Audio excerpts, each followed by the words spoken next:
Okay, so let's do that. See, first we will draw here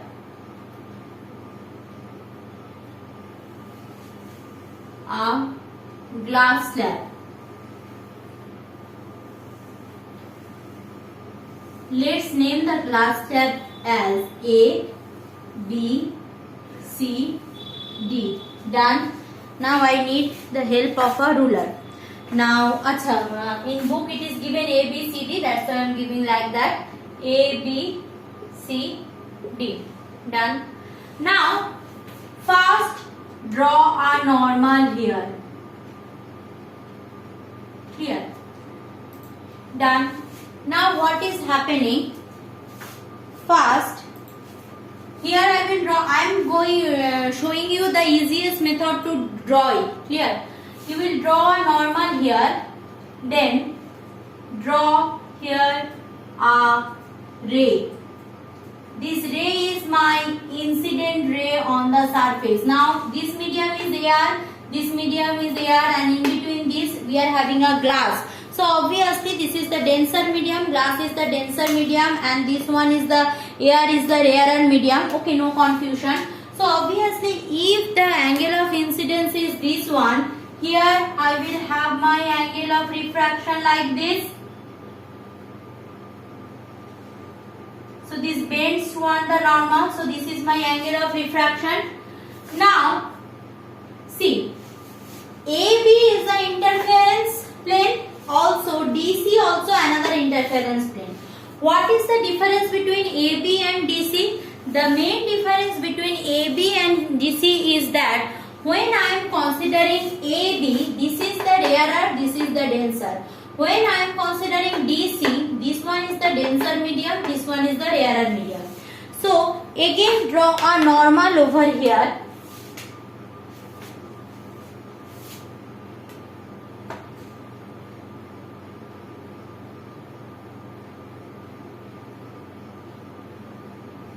So if I draw a normal over here, so obviously this ray when refracted, then it will move away from the normal. So actually physically what has been seen that this emergent ray and this parallel ray are exactly parallel to each other. So how I will draw it? I will take this ray's incidence, then I will move my ruler like this, and this will be my emergent ray. Clear? So this is the technical way how you will draw. Otherwise your expression will not match with one another. Clear? So let's name the angles. This is my angle of incidence, name as R. Clear? Now here I am having fast refraction. So this angle I am naming as R1. Here again this ray for that DC plane, this ray is the incident ray over here. So this is my angle of incidence right now. Now what I am taking that inside, and that what I am telling, inside that glass bar whatever the angle I am taking as R. So this is R1, this is R2. Now this one is what? This one is the emergent ray. So this angle I am taking as E. Clear? No confusion up to that. Now see, if there is no medium, what should be my path? If there is no medium, see carefully, this should be my path of moving. Just give me a minute. If there is no medium, this should be my path.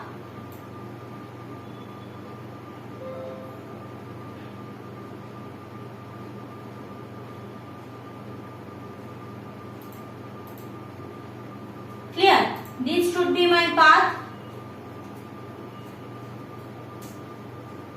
Moving path, but since there is a medium, I am moving like that. So what is happening? This much shift has been done in between me and my ordinary, that in between that refracted ray and the ordinary ray. So that we will calculate. So before that we need to complete that geometrical figure with few things. What are the things? That first of all, that is we need to draw that here just This is R2, this is E. Okay, no confusion. Now draw a normal from here on this dotted line. Draw a normal.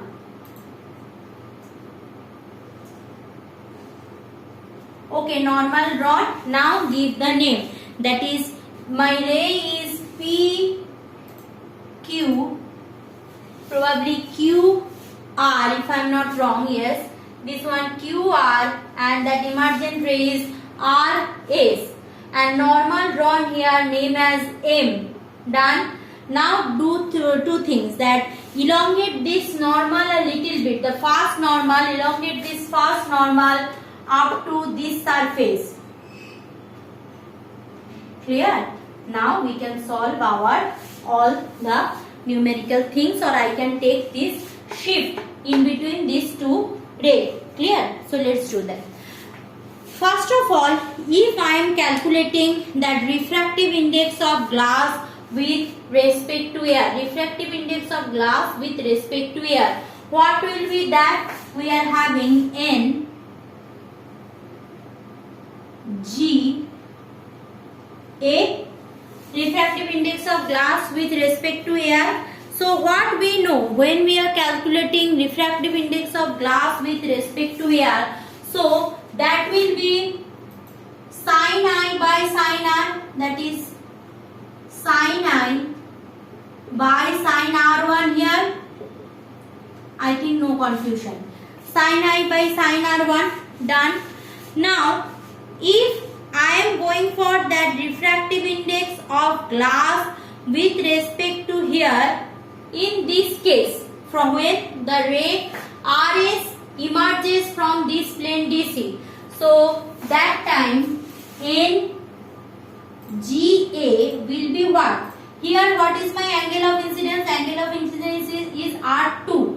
So sin R2 by sin E, that is angle of emergence, sin R2 by sin E.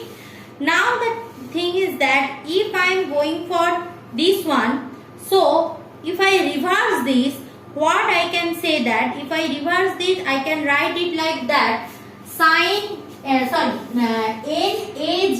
If from here, from this equation, I want to write something, that is, if I in this equation I want to calculate refractive index, therefore 1 by, it can be written as NGA, can be written as 1 by NAG. Yes or no? I think no confusion, because if I make the reciprocal of this, I will get 1 by these things. So after that I will get the same things. So 1 by AG will be equal to what? Sin E by sin R2. Sin E by sin R2. Now see carefully. Since this normal and this normal are just parallel to each other, and this is the intersecting line, so R1 should be equal to R2. So if R1 should be equal to R2, here sin E can be written as by sin R1. So if this is my equation 1 and this is my equation 2, so from these two equations, from 1 to 2, from 1 and 2, from equation 1 and equation 2, from equation 1 and equation 2, what I can write? I can write that